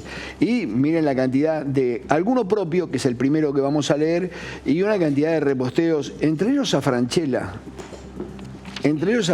porque Franchella dijo hoy: apoyo a Javier Milei a 100 días de gobierno. Sigo con la esperanza. El mejor actor de la historia argentina, Guillermo Franchella, apoya y confía en el gobierno de Milei, dice un Twitter que es de Milei Shelby, ¿sí? Y el presidente se detuvo en y reposteó algo que habría dicho a Clarín el actor Guillermo Franchella, tan reconocido, tan popular y tan querido por todos los argentinos, ¿sí? El anterior, el de él, de hoy, dijo: altamente recomendable. Tiene que ver con un libro que se llama Defendiendo la deflación, de Philippe Bagús, ¿sí? Y él dijo: para los críticos de la eliminación del Banco Central, o más acotados por la dolarización, recomiendo que no se le acerquen al libro, con ironía otra vez, porque tomarán una idea de las tonterías que han dicho a lo largo del debate. Mentes abiertas a disfrutar de un gran libro. El presidente está recomendando Defendiendo la deflación. ¿Sí? Bien. Hay una página, Fernando, que habla de que mide la cantidad de tiempo que el presidente pasa en las redes sociales por la cantidad de repost y por la cantidad de me gusta que hace, y da un promedio de entre 2 horas y media y 3 horas el presidente en las redes sociales. Bien, perfecto. Debe dormir poco. Sí, porque tiene una abundante tarea durante todo el día. Está con nosotros Daniel Stico, economista, para charlar un rato. Daniel, ¿qué tal? ¿Cómo estás? ¿Qué tal, Fernando? Gracias por convocarme nuevamente a tu programa. Bueno, muchas gracias por estar ahí. ¿Tuviste la oportunidad de escuchar a Milei hace un rato? Sí, gran parte. No lo agarré desde el principio, pero sí agarré bastante. Bien. Para mí recorrió los caminos de siempre, afirmados hoy en hechos que confirman parte de sus teorías. ¿Vos crees que hay algo nuevo de lo que dijo en el tramo que lo escuchaste, que fue gran parte de la locución? Lo más novedoso fue que habló sobre que está pensando en una reforma del sistema financiero, una reforma de la banca, que sea una banca más vinculada y asociada al mercado de capitales y que no dependa del prestamista de última instancia. ¿Qué es el prestamista de última instancia? Es que cuando a un banco le va mal, aparece el Banco Central, o en el caso de los Estados Unidos, la Tesorería, y sale a socorrer el banco para que no haya una corrida bancaria. Entonces él dice, quiero tener un sistema sólido, robusto, porque hoy en la Argentina realmente no existe sistema financiero. Cuando uno mira la proporción de depósitos y préstamos que otorga el sistema bancario a la comunidad, tanto empresas como personas, representa apenas menos de la décima o vigésima parte de lo que es en el mundo. Estoy hablando 4 puntos del PBI en depósitos, algo parecido en créditos. Cuando cruzamos el charco, cruzamos los Andes, y ahí esos valores llegan a ser 30, 40, 50% del PBI, y ni que hablar las desarrolladas que llegan a prácticamente un PBI de crédito. Acá en Argentina los bancos simplemente captan depósitos, captan cuentas sueldos, y después es una banca de lo que se llama transaccional, pero no da crédito, no existe el crédito en Argentina. Daniel, ¿qué tal? Javier García, te saludo. Te quería preguntar, porque el discurso de Milei me dio la sensación que en muchos momentos se dirigió a ustedes, los economistas. Esto de que le escriben cosas de que lo quieren acelerar el crawling peg, que hablan de tipo de interés, de tipo de cambio real, cuando dice que eso es una tontería y demás. ¿Sentís que tiene una disputa, si querés, hasta de claustro con los economistas? Yo no me siento identificado con ese grupo, por suerte, pero aunque te confieso, el presidente me tiene bloqueado porque yo fui uno de los economistas que se opuso en su momento al cierre del Banco Central o a ir a una dolarización rápida, porque primero hay que hacer lo que está haciendo Caputo, ordenar la economía y después, en todo caso, pensar en una dolarización, más que todo como reaseguro para que después no venga un loco y quiera el sistema del peso y del señoriaje y todas esas cosas que habló el presidente. Pero claramente hay un gran porcentaje de la profesión que analiza la economía con el espejo retrovisor. El retrovisor que nos dice que en los últimos 70 años hemos tenido tanta volatilidad cambiaria, de actividad, de precios, que evidentemente el tipo de cambio real era una referencia para saber si estabas atrasado o adelantado. Pero hoy, con el nuevo escenario que propone el presidente de la Nación, que es inédito, de ir rápidamente, como lo está logrando primeros prácticamente 2 meses de este año, con superávit fiscal, cuando veníamos de un déficit de 5 puntos del PBI, que le recuerdo al televidente, 5 puntos del PBI son casi 3 meses de recaudación. O sea, es como que vivíamos adelantados consumiendo lo que vamos a recaudar dentro de 3 meses. Es insostenible.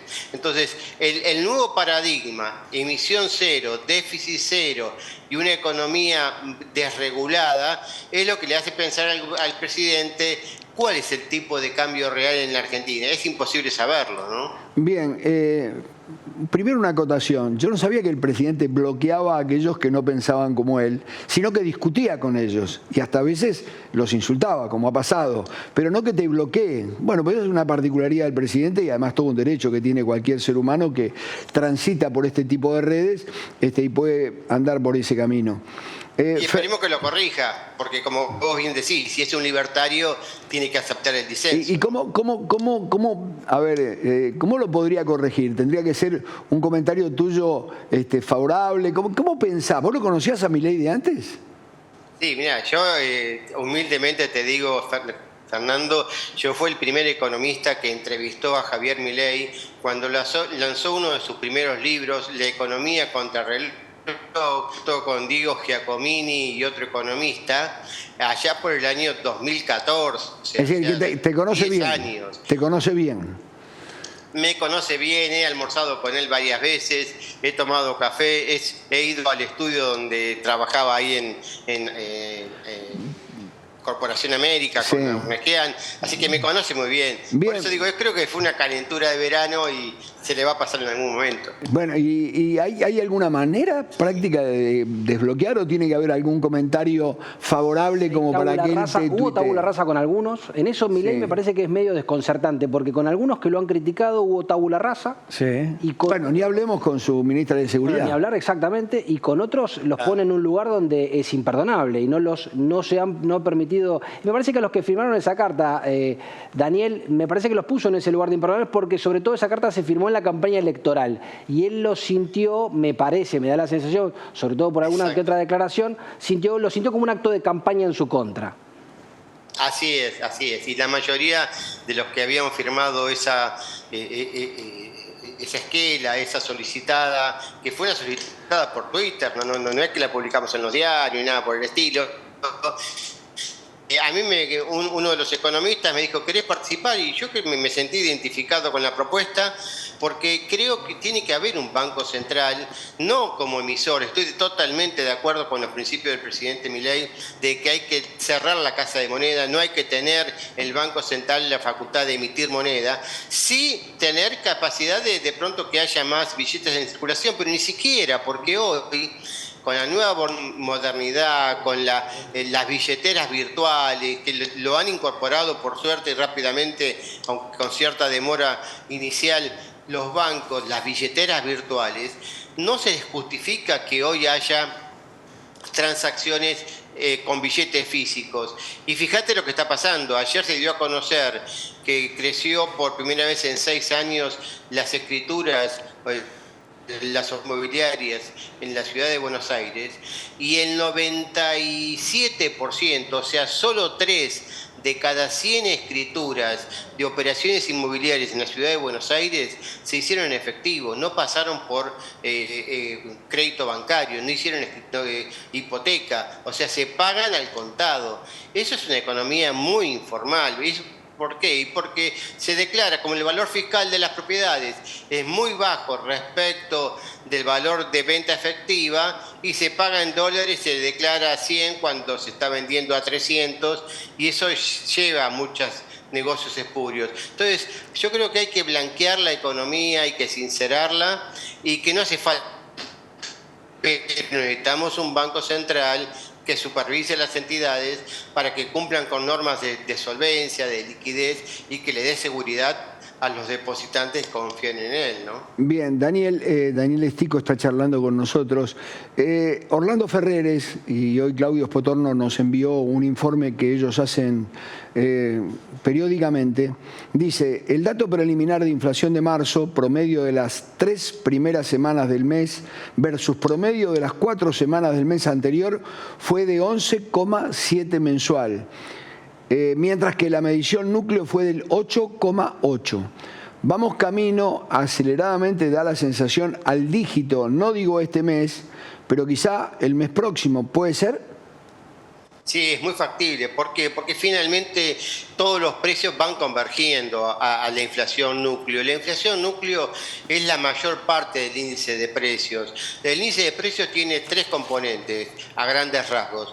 Los productos estacionales, las frutas y verduras, el turismo, las cuotas escolares en marzo, alguna otra estacionalidad. La ropa de otoño-invierno que entra ahora en marzo, o primavera-verano que se da en septiembre-octubre. Hay picos de ahí de movimientos de precios. Y después tener los precios regulados, como veníamos en la Argentina mal acostumbrados, control del precio de la medicina prepaga, de las tarifas públicas, de un montón de productos de la canasta básica, etc. Entonces, cuando el gobierno decide ir desregulando, eso provoca un salto de precios. Entonces, cuando el INDEC mide, y las consultoras privadas también, los precios sin esos 2 contaminantes del índice, ni los precios regulados, ni los precios estacionales, le está dando por debajo del 10%, o sea, un dígito, 8,8. Y como esa inflación núcleo es el 60-70% del índice de precios, cabe esperar que en muy poco tiempo ya estemos entrando en un sendero de inflación general de menos del 10% y camino al 5 o 6%, mucho más rápido de lo que los economistas estimaban hace apenas 4 meses, ¿no? Ahora, Daniel, si se da esta cosa de que planteás o que plantean los economistas de que va a contener la inflación o la está conteniendo la inflación, para que se produzca esta recuperación en B corta que hablaba hoy Milei o que también se especula, ¿cuán necesario es el desembolso del Fondo Monetario de estos 15.000 millones que el gobierno está esperando? ¿Crees que va a ser factible? ¿Qué condicionalidad crees que le pone el fondo para darle la plata? No, el fondo primero, lo que el gobierno está pidiendo es... esa inyección de capital es para poder avanzar con la liberación del cepo cambiario y avanzar con la dolarización, que más que dolarización es una libre circulación de monedas.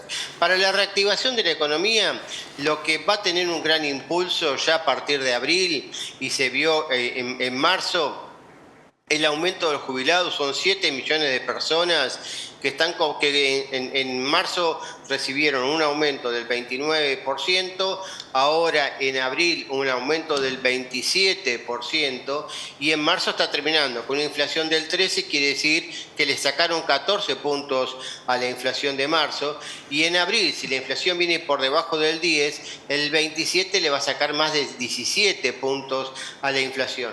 Es cierto que el nivel de los saberes promedio de los jubilados, como decía hace un ratito el asesor previsional, están en niveles paupérrimos. Lo cierto que en términos relativos están los jubilados, y me incluyo en ese club, bastante mejor de los que estábamos en febrero. Entonces, eso le va a dar una dinámica un poquito al consumo.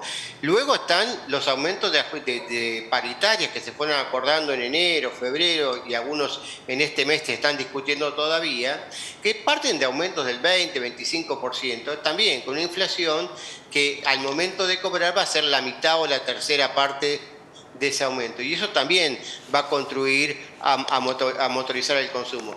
Por lo tanto, por eso dice el presidente, si le sumamos eso, la estacionalidad y la liquidación de las cosechas gruesas, básicamente a partir de abril-mayo, soja, maíz, etcétera, que es el grueso de la liquidación de exportaciones, que eso mueve no solamente el comercio exterior, mueve el transporte, mueve los seguros, mueve el sistema bancario y mueve también el consumo en economías regionales. Entonces la recuperación puede ser mucho más rápida y realimentarse. Por eso aparece en algunos momentos, como se discutía también, lo presentaba recién Fernando, este libro de la deflación virtuosa, ¿no? Que es, bueno, los empresarios no creyeron inicialmente en este plan de gobierno de la rigidez fiscal, la rigidez monetaria, y subieron en demás los precios. Ahora, el fondo lo que también dijo y advirtió esta semana, antes de darle ese desembolso, muy lindo el ajuste fiscal, pero ustedes están usando 3 artefactos del hogar. Están usando la licuadora, están usando la motosierra y están usando la bicicleta. Yo quiero que haya más motosierra, 0 bicicleta y 0 licuación. Y está esperando un poco que se dé esa estabilización, que el ajuste fiscal sea genuino y no sea el resultado de porque la inflación fue más alta de los aumentos que están recibiendo o pagando los gastos que está pagando el Estado, y entonces ahí licúa jubilaciones, licuó obra pública, licuó subsidios a los servicios públicos, y también postergando pagos, acá mesa por el tema de los subsidios energéticos, y entonces el fondo le dice, quiero que el superávit fiscal o el equilibrio fiscal sea genuino, y terminemos con todas esas herramientas que pueden servir transitoriamente, pero no como política de sustentación del plan de gobierno, ¿no?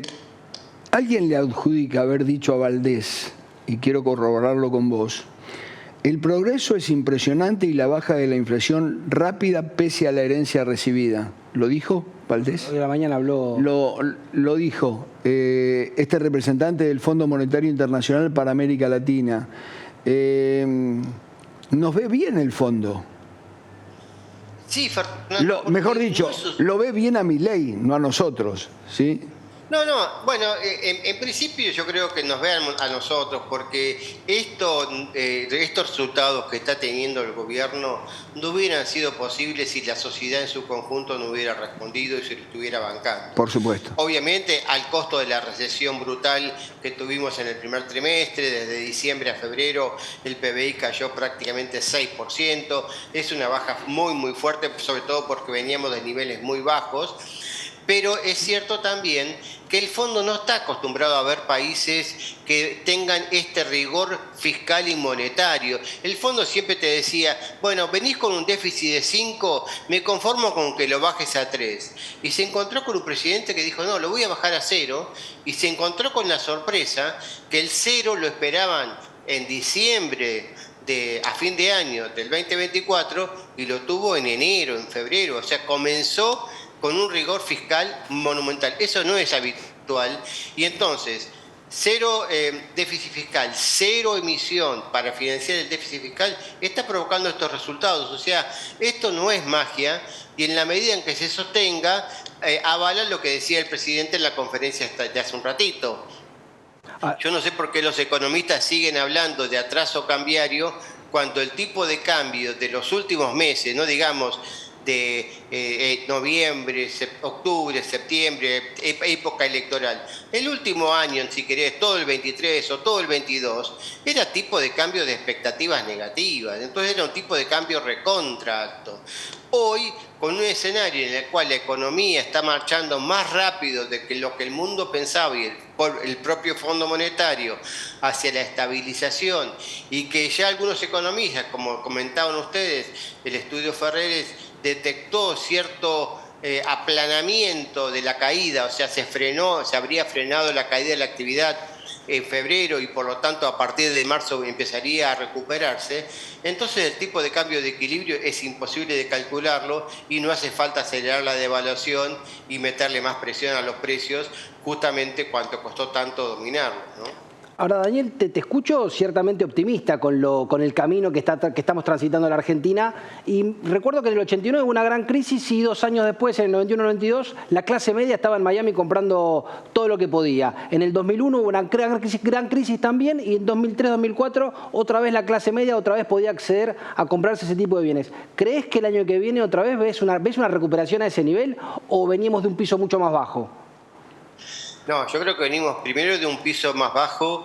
Veo también que la recuperación de los ingresos es factible, es probable que sea sostenida, pero no va a tener esa magnitud. Y también lo que decíamos antes, no existe el crédito en la Argentina. En la medida en que el Banco Central pueda cancelar los pasivos monetarios remunerados, los bancos empiecen a confiar en el sistema, bajen la tasa de interés a niveles compatibles con la capacidad de pago de los créditos, el crédito va a ser una variable de expansión de la actividad económica.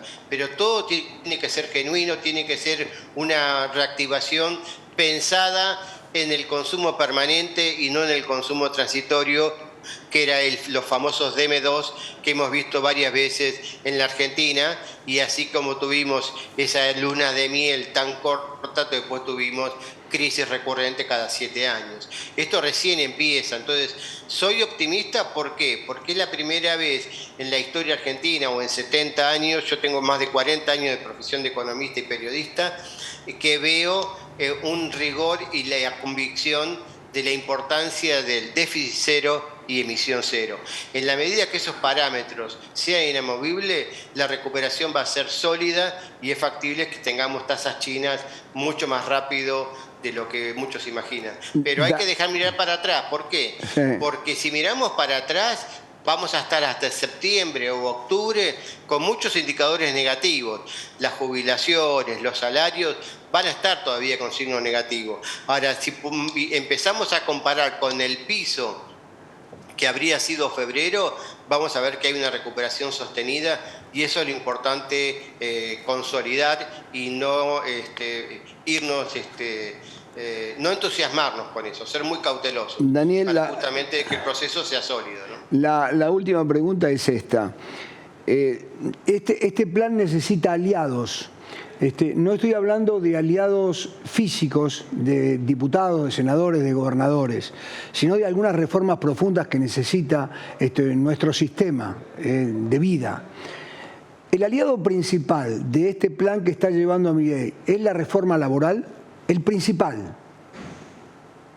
Y es relevante, sí, yo diría que es casi principal. Hoy por hoy, teniendo la seguridad de la consolidación fiscal y monetaria, falta esa pata, porque sin la reforma laboral, que sea flexible, que sea que limite la industria del juicio, hoy una empresa pyme no puede tomar un empleado porque es adoptar a un trabajador, no es contratarlo y correr el riesgo de que puede tener éxito. En el mundo, en Estados Unidos, todos los meses vemos cuántas empresas se crean y cuántas empresas cierran. No todos tenemos el derecho de emprender y triunfar, pero no tiene que aquel que lamentablemente no le fue bien, que tenga que hipotecar la vida de su familia porque tuvo que despedir a un empleado. Entonces, es necesaria una reforma laboral que ataque la legislación en cuanto a la industria del juicio y, por otro lado, que eliminen los cargos laborales.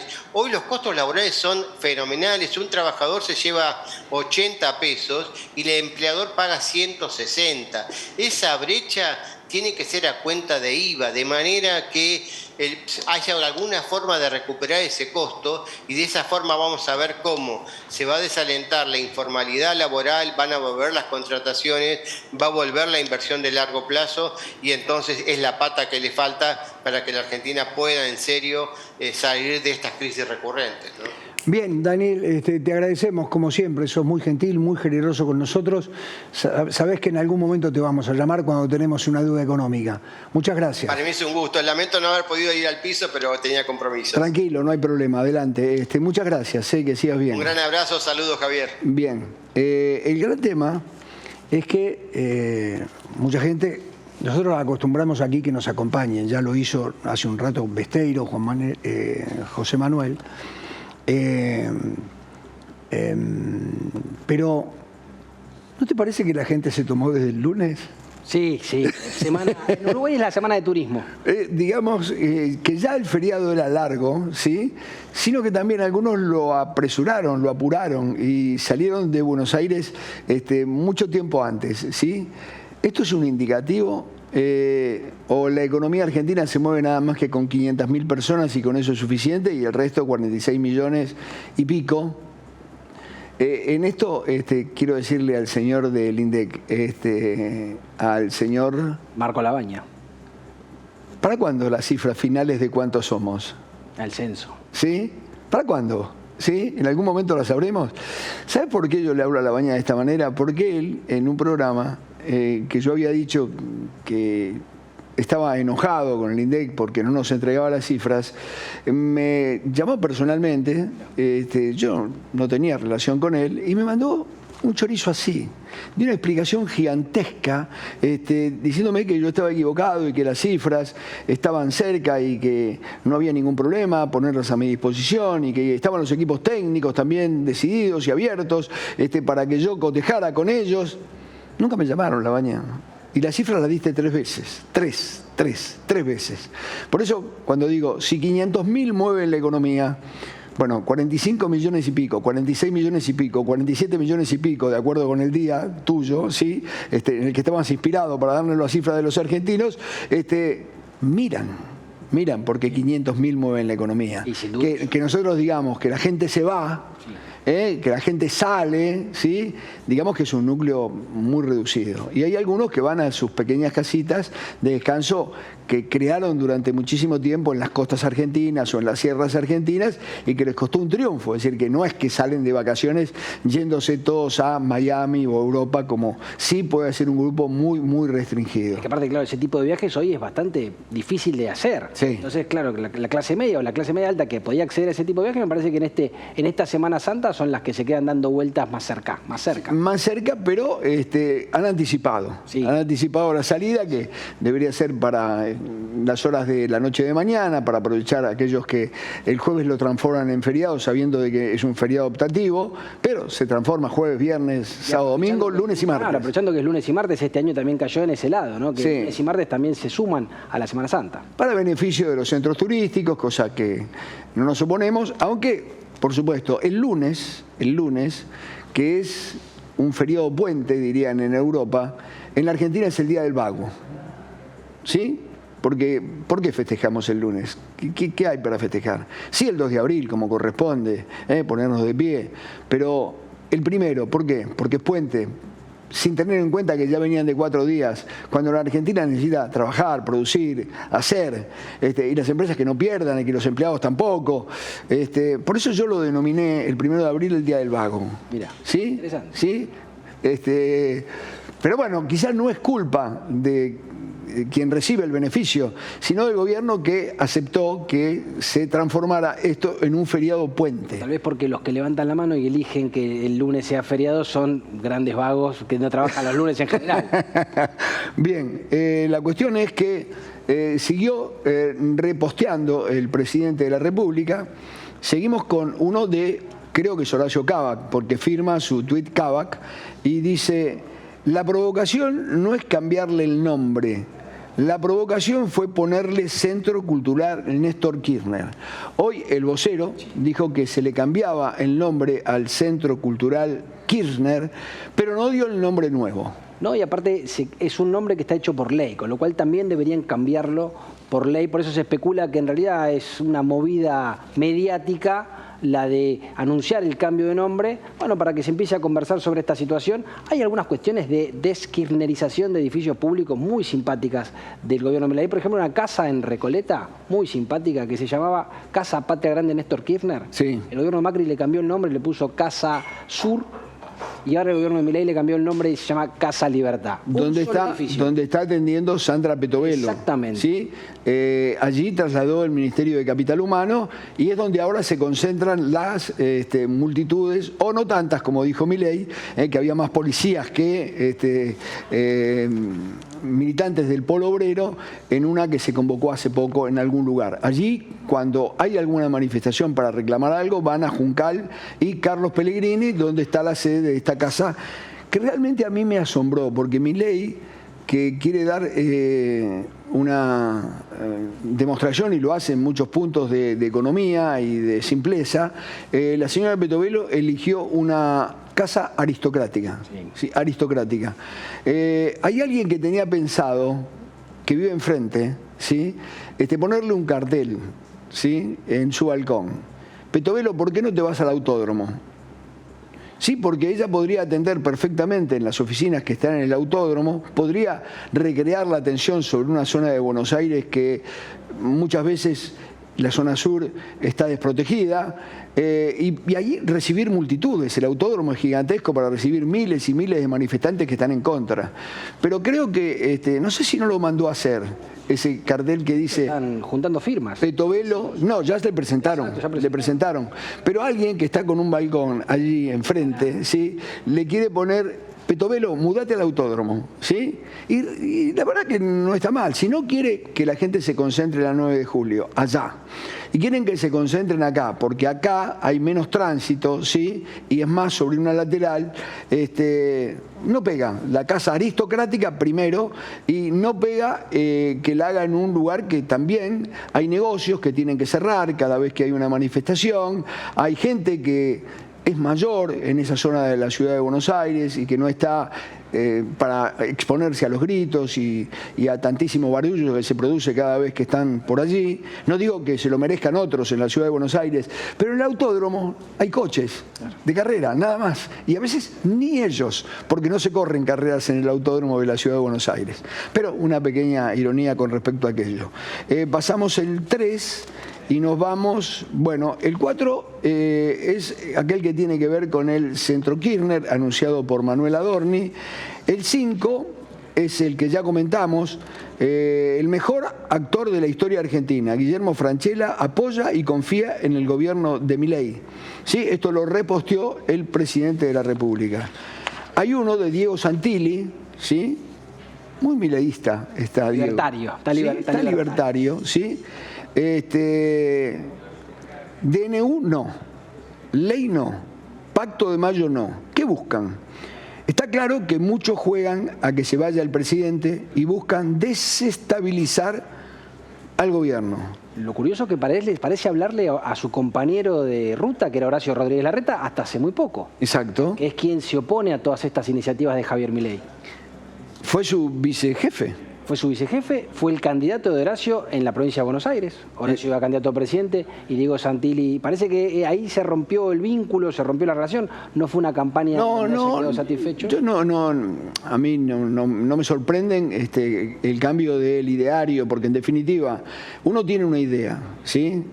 Y aparece una idea mejor. Uno considera que esa idea es mejor. Bueno, se adhiere. Lo ha hecho Patricia Bullrich a lo largo de su vida política, ¿sí? Generando su identidad en un opuesto al que está hoy, ¿sí? Sin ninguna duda. Así que Diego tiene, al que conocemos desde que era así de chiquito, iba al lado de su padre, tiene todo el derecho del mundo a posicionarse en este lugar tan cerca de Milei. Bueno, después el 7 tiene que ver con estas declaraciones de Valdés, de Rodrigo Valdés, el representante del fondo con la relación con la Argentina. Bueno, ya lo leímos.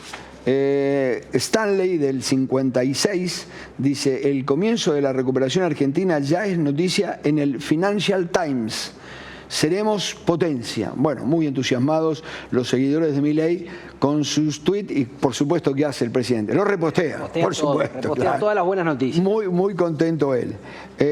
Patricia Bullrich tuiteó hoy: matar a Bullrich para vengar a Santiago. Hoy amaneció la avenida 9 de Julio con esta pintada: ¿de verdad creen que nos vamos a asustar? Dice Patricia Bullrich. ¿Qué hizo el presidente? Retuiteó un tuit que finaliza con esta frase: entiéndanlo, se les acabó la joda. Dice Patricia en este tuit que repostea el presidente, que la tiene como una de sus ministras más importantes, con las que dialoga permanentemente. Creo que el ministro de Economía y la ministra de Seguridad y Sandra Petovelo, porque son los tres. Ayer hablábamos con Ferraro eso precisamente, que él en definitiva se sintió incómodo en el Ministerio de Infraestructura porque el presidente enfocó en lo social, en lo económico y en el tema de la seguridad. ¿Sí? Así que con Patricia tiene una muy buena relación. Bueno, Julián Yosovich, ¿sí? El presidente siempre le retuitea a él. Nombre del mundo financiero. Exactamente. Inflación más cerca del dígito. Los datos de alta frecuencia de los precios mostraron que la inflación continuó desacelerando al margen. Bueno, las cosas más o menos y que hemos comentado acá, que son las que él va retuiteando, las buenas noticias, ¿no? Las que se empiezan a conocer, sobre todo las que tienen repercusión internacional. A él le interesa mucho retuitear cuando es noticia en el mundo. Bien, por supuesto que estaremos todos estos días con ustedes aquí, teniendo en cuenta que mucha gente no está y que nosotros estamos acostumbrados a tener invitados en el piso, pero igual estaremos aquí con ustedes acompañándolos como siempre. ¿Queda algo por decir? No, creo que cubrimos un amplio espectro de... Cubrimos un amplio espectro que tuvo que ver con la palabra del presidente, con la aclaración con respecto al tema de los jubilados. Tuvimos un muy buen panorama económico de Stico y alguna consideración de parte nuestra que es menor en este caso. Con Javier les agradecemos, les deseamos que tengan una buena noche y que mañana, a partir de las 6 de la tarde, nos encuentren aquí en Extra TV. Muchísimas gracias. Adiós.